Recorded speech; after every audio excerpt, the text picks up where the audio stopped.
Kişi miydi? Ha? Kişi ki? Bir kişi miydi? Su yemeği var mı?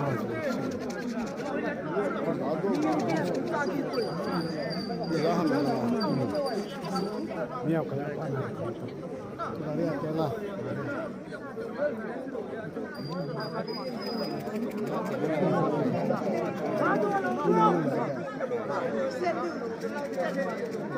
Luôn cái luôn chưa? Ngay vô.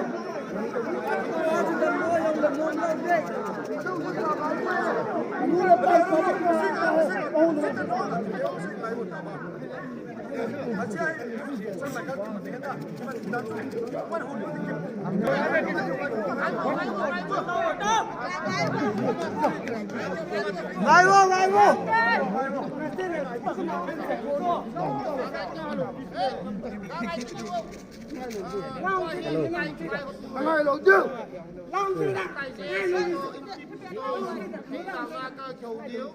Alo wang hi yung on na phalong ta na tiga na yung ta yo wa hi no lin ta kan lang kai do atat ta ho he ki mu to ka he no la lo di we ho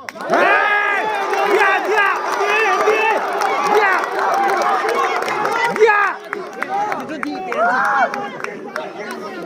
đó luôn lên đến tay tôi đi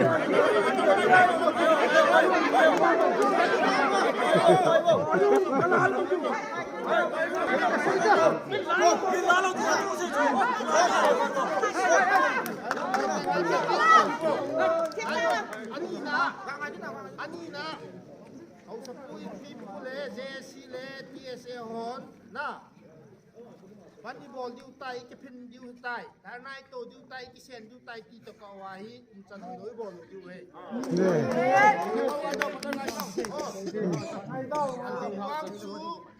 Nah, kalau utama hai ting ko ne mo Jovin akinung hai pon na sat tai reject aki bolin na